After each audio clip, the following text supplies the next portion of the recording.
Have you heard of the Project2025.org National Sunday Law proposed for America? Project 2025 is an initiative to take the U.S. government by storm in 2025.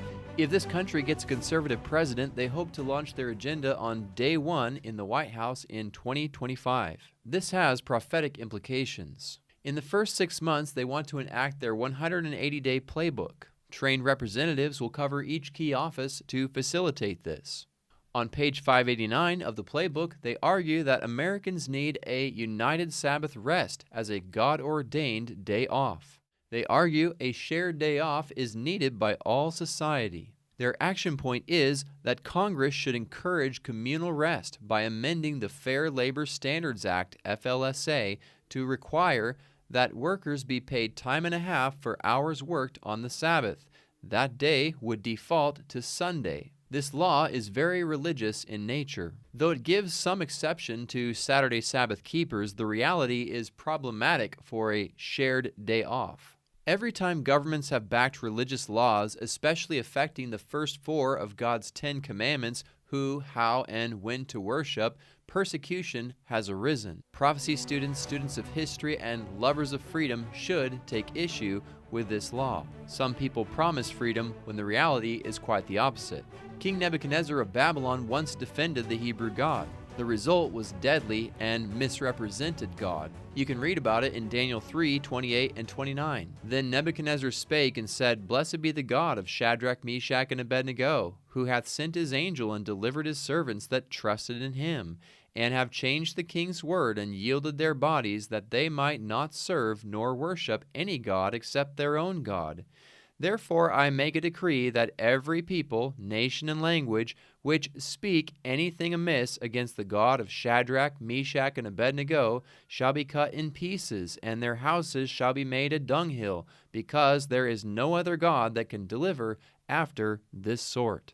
In Daniel chapter 3, paganism was the main religion of Babylon. King Nebuchadnezzar had set up a golden image and commanded everyone to bow down to this great image, which was to represent Babylon.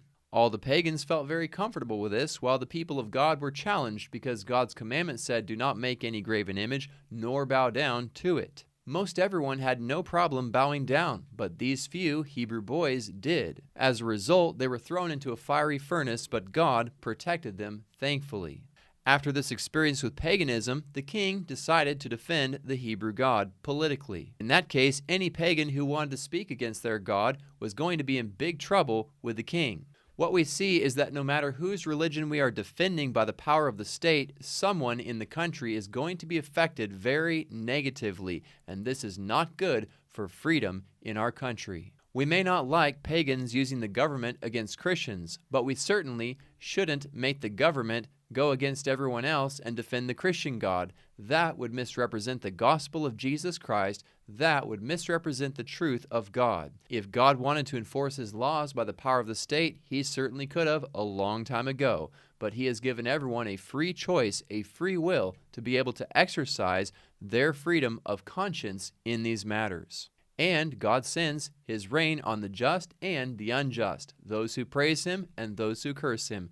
God is merciful and kind. But I would never trust an earthly state power to enforce someone's religion upon the nation. That is not safe or helpful.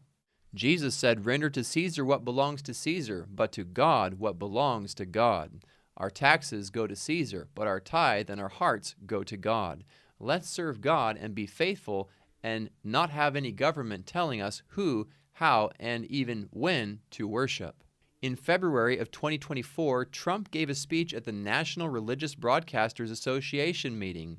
It lasted about 75 minutes. You can check it out on YouTube. In this speech, Trump promised that Christians will have power like never before in this government. He also said he wants to get people back into churches. He's very inclined to support a national Sunday law according to this agenda. What do you think about this? Let me know in the comments. Be sure to subscribe for more, like this video if you like it, and share with somebody who it can help. If you want to keep learning, here's another video I think you'll like. God bless you, and remember, Jesus is coming soon.